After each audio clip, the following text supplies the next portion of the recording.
一個老婆啱啱死咗，仲可以敲住盤唱歌嘅人，你覺得佢係瘋子，定係睇穿生死嘅真正智者？2300年嚟，佢一直被叫做最醒嘅癲佬。但若然佢係清醒嘅，咁癲嘅其實係我哋。公元前286年，有個人嘅妻子死咗，朋友哋嚟吊喪，見到佢坐喺地下敲住盤唱歌，朋友哋驚到講：你老婆頭先死，你點可以唱歌？呢個人笑住答：佢淨係返咗佢應該去嘅位，我點解要喊？所有人都覺得佢癲咗，但如果我同你講呢個癲佬講嘅說話，比你見過嘅所有正常人講得仲清醒，你信唔信？佢叫莊周，我哋叫佢莊子。世人笑佢癲，佢笑世人太認真。佢拒絕做雙，寧願喺泥地度爬。佢夢見自己係蝴蝶，醒咗分唔清邊個係邊個。佢同一個骷髏傾偈，問佢死咗後開唔開心。2300年嚟，人哋話佢係癲，係怪人，係神經病。但今日我想同你講，佢唔係癲，佢淨係睇穿咗我哋假裝睇唔到嘅真相。莊子拒絕咗宰相位之後，繼續過佢嗰啲窮日子。佢靠編草鞋做細活維持生活，住破屋，經常食得飽，未必有下一餐。有一次，佢窮到要向朋友借糧，朋友講：得啊，等我收租，借你300金。莊子聽到好嬲，講咗個故事：尋日我喺路上聽到有聲叫我低頭一睇，車轍入邊有條魚。魚話：我快乾死，你可唔可以俾桶水我？我話：得啊，等我去南方游說吳王同越王引西江嘅水嚟救你。魚聽完就鬧我：你等你引到西江水嗰陣，我早就擺喺鹹魚攤度啦。呢個故事叫苛切之急，諷刺啲講大話唔做事嘅人。但更重要係，莊子寧願窮到咁都唔肯做官發財。點解？因為佢覺得咁樣生活太攰。但呢度有個問題，如果你可以做商，有錢有權有地位，點解要拒絕？難道莊子淨係高傲張揚，定真係蠢？答案會顛覆你對成功嘅認知。翻到開頭嗰個故事，莊子個老婆死咗，佢敲盤唱歌，呢種行為喺任何時代都會俾人話冇人性冇良心，係咪？但莊子點解咁解釋？佢話：我妻子啱啱死嗰陣，我梗係傷心，但我諗咗一諗，佢本來不存在，之後有生命有形體，而家又死咗，呢啲好似春夏秋冬咁自然。佢而家淨係翻天地之間，似瞓覺咁安靜。如果我喺度暗喊啼啼，就係我唔明白生死規律，所以我唔喊。聽落好冷血係咪？但再諗，我哋喊係為咗死者，定係為咗自己？我哋驚嘅係死亡本身，定係驚失去？莊子意思係，生死只係存在形式嘅變化，冇乜好悲傷。悲傷只係因為我哋太執着於擁有呢個概念。莊子最出名嘅癲係呢個故事。有一日，莊子瞓覺，夢見自己變成一隻蝴蝶，喺夢度佢係隻蝴蝶，自由咁飛來飛去，完全唔知道自己係莊周。醒嚟之後，發現自己仍然係莊周，但佢突然困惑。究竟係莊周夢見自己變成蝴蝶，定係隻蝴蝶夢見自己變成莊周？呢個故事叫莊周夢蝶，係中國哲學史上最著名嘅公案。聽落似腦筋急轉彎，係咪？但佢揭示咗一個深刻問題：你點證明而家嘅你唔係喺做夢？你點知道你所講嘅現實唔係另一個維度嘅夢境？你點確定你就係真實嘅自己，唔係某個更高維度存在嘅夢？2300年後，電影《黑客帝國》都仲喺問呢個問題，莊子早已經諗透。仲有一次，莊子喺路上見到一個俘虜，佢拎起嚟攞嚟當枕頭瞓覺。半夜佢夢到俘虜同佢講嘢，莊子問：你死咗之後開唔開心？俘虜話：開心極啦，死咗冇王管你，冇工做壓你，亦唔使驚生活，自由自在。莊子再問：如果我令你復活，返到你父母妻子身邊，你願唔願意？俘虜聽完好嬲，我點會放棄呢種快樂，返去嗰個痛苦嘅人間？呢個故事真係好癲，係咪？但細心諗，莊子係質疑我哋對活住嘅執着。我哋以為活住係最好，死係最壞，但可能活住先係負擔，死先係解脫。注意，莊子唔係鼓吹自殺，佢只係講唔好太執着於活住呢件事本身。莊子所有癲嘅行為核心係一個概念：逍遙遊。乜嘢叫逍遙遊？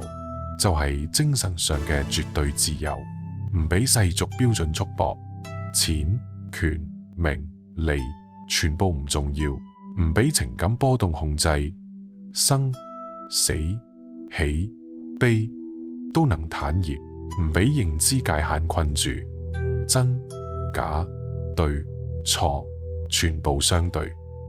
莊子認為，人之所以痛苦，係因為太認真，認真追求功名，失敗就痛苦；認真執着於生命，面對死亡就驚；認真分是非，發現世界複雜就崩潰。但如果你可以放低呢啲認真，就會得到真正嘅自由。所以佢講：世人笑我太癲，我笑世人睇唔穿。好，你可能會講，莊子嘅想法好型，但完全唔實際。我哋要返工賺錢養家，唔可以似佢咁當怪人。冇錯，呢個係莊子面對最大嘅質疑。你嘅哲學有乜用？有一次，莊子個好朋友惠子都係位哲學家，就咁嗌佢。惠子話：你講啲大道理，好似棵大樹，樹幹彎彎曲曲，樹枝歪歪扭扭，木匠睇都唔要。你嘅學說一樣冇實用價值。莊子聽完，笑住講咗個故事。你見過黃鼠狼未？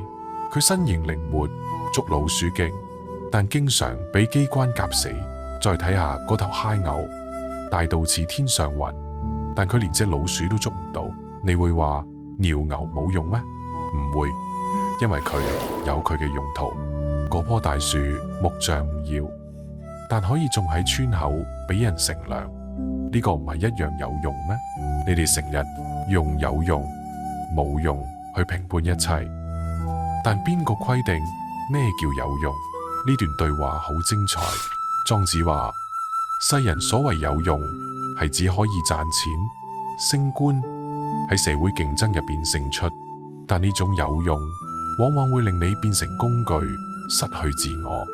可能冇用先係最大嘅用途，佢令你保持自由。等我哋將莊子嘅思想翻譯成現代語言。場景一：關於工作，現代人，我要努力工作，升職加薪，買樓買車。莊子：點解？現代人，因為咁先算成功。莊子：邊個話係？如果你賺好多錢，但每日都唔開心，呢個係成功咩？場景二：關於焦慮，現代人，我好焦慮，怕失敗，怕落後，怕被淘汰。莊子：你驚緊乜？驚唔符合世俗標準，但嗰個標準本身就係假嘅。現代人唔係假，成日都係咁講。莊子：3000年前大家都話地係方嘅，多數人認同，唔等於真理。場景三：關於比較，現代人，我同學年薪100萬，我仲係打工仔，好失敗。莊子：你係同佢比，定係同你想象中嘅自己比？蝴蝶會羨慕老鷹飛得高咩？各有各活法。場景四：關於死亡，現代人，我怕死，莊子，你怕嘅唔係死，係失去生命呢個概念。但你嚟到呢個世界之前都係唔存在，嗰時你驚咩？有意思嘅係，莊子2300年前講嘅話，現代心理學都係證實緊。正念療法 mindfulness， 活喺當下，唔執着過去未來。莊子早講物物而不物於物，掌控物而唔俾物掌控。接納承諾療法 ACT， 接受痛苦，唔去抵抗情緒。莊子早講按時而處信，順其自然。存在主義療法，人生本無意義，意義由你創造。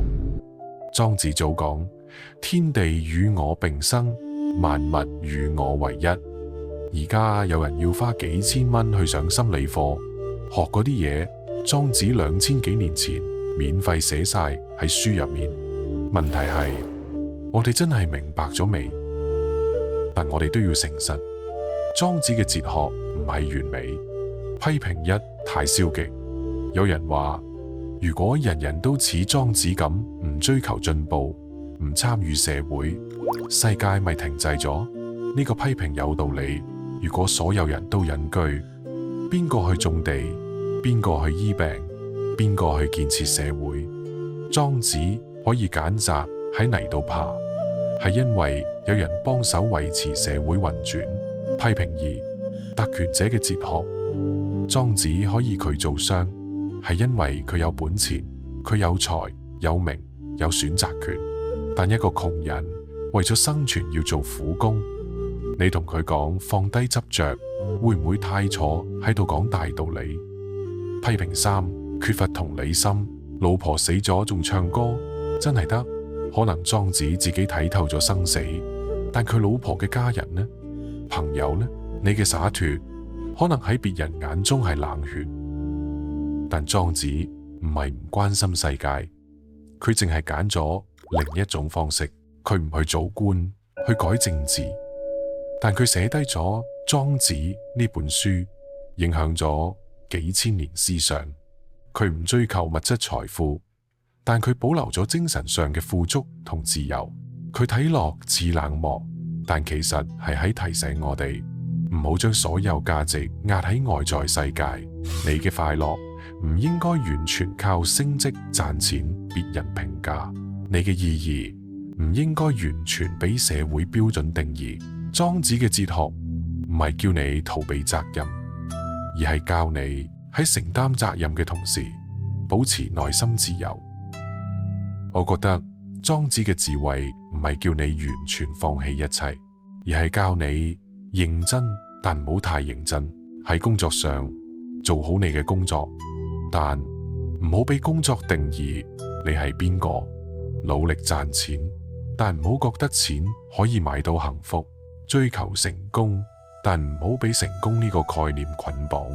喺感情上珍惜你愛嘅人，但唔好執着於擁有。接受分離同失去，但唔好變得冷漠。喺自我認知上有目標，但唔好俾目標奴役你。有原則，但保持思維開放。有追求，但亦接受失敗。莊子教我哋一種彈性，能入世亦能出世，能認真亦能灑脫，能執着亦能放下。呢個先係真正嘅逍遙遊。2300年後，莊子留低咗啲乜？佢影響咗中國文化嘅基因。道教將佢奉為祖師，禪宗向佢學不立文字，直指人心。中國文人嘅歸隱情結，好大程度嚟自莊子。佢影響咗無數名人。李白讀莊子，寫出天生我材必有用。蘇東坡讀莊子，比貶譏時仍然灑脫。陶淵明讀莊子，選擇不為五斗米折腰。佢甚至影響到西方。尼采讀莊子，話揾到知音。海德格爾研究莊子，認為佢係存在主義先驅。喬布斯受禪宗影響，而禪宗源自莊子，一個癲佬影響咗人類文明幾千年。所以到底邊個先係真癲？世人笑佢癲，佢笑世人太認真。可能我哋先係啲癲人，瘋狂追求唔會令自己快樂嘅嘢，瘋狂擔心根本唔會發生嘅事，瘋狂活成別人期待嘅樣，忘記咗自己想成為咩人。而莊子睇落最癲嗰個，可能係最清醒嗰個。佢提醒我哋，生命短，唔好浪費喺唔重要嘅事。世界大，你嘅標準唔係唯一標準，死亡必然，所以好好活，但亦唔好怕死。最重要係唔好活成一個認真嘅木偶，俾社會線牽住。要活成一隻自由嘅蝴蝶，即使只係夢入面。莊子死之前，學生問老師：你想要點樣嘅葬禮？莊子話：掟喺野外就得，讓天地當棺材，日月作陪葬。學生話：咁你嘅屍體會俾烏鴉同老鷹食掉？莊子笑：埋地下俾螞蟻食，掟喺地上俾烏鴉食。你哋點解偏心，只俾螞蟻食，唔俾烏鴉食？講完，佢死咗，就好似佢生嗰陣咁，自由灑脫，唔在乎世俗眼光。2300年過去，當年嗰啲笑佢癲嘅正常人，早已化為塵土，連名都冇留低。而莊子嗰個癲佬，佢嘅思想仲影響住億萬人。所以邊個更癲？係追求虛幻目標嘅世人，定係睇穿本質嘅莊子？我諗你心裏已有答案。世人笑佢癲，佢笑世人太認真。或許我哋都需要癲一啲。睇完莊子嘅故事，我想問你幾個問題。你覺得莊子係癲佬定係智者？喺評論區同我講你嘅睇法。你同意佢嘅哲學，定覺得太唔切實際？我想聽唔同嘅聲音。喺你生活入面，有咩事你太認真咗？係工作，係金錢，係別人眼光，定係對成功嘅定義？分享一樣你想放低執着嘅事，可能評論區嘅朋友會俾你啲啟發。如果由你揀，你想做有用嘅工具，定冇用嘅大樹？做只有用嘅螺絲釘，俾社會需要但失去自由，定係做棵冇人要嘅大樹，睇落冇用但活得自在？投票話俾我知，我好好奇大家點揀。如果今期嘅內容令你重新思考成功、自由同人生意義，記得 like， 每個 like 都係支持唔隨波逐流嘅表示。關注我，下期繼續講啲睇似癲癲其實清醒嘅歷史人物。你想聽邊個嘅故事？喺評論區講。最後分享呢條片俾啲活得太攰嘅朋友，或許莊子嘅智慧可以令佢哋輕鬆啲。記住今日3句話：世人笑佢癲，佢笑世人太認真。有用同冇用係相對，自由同快樂先係絕對。唔好活成別人期待嘅樣，要活成自己中意嘅樣。莊子用一生教我哋，人生最大嘅成功唔係得到咩，而係保持自由。人生最大嘅智慧唔係乜都懂，而係識分清邊樣唔重要。人生最大嘅勇氣唔係向前衝，而係敢停低。下次見，願你我都可以似莊子咁，活得清醒，活得自在，活得癲啲。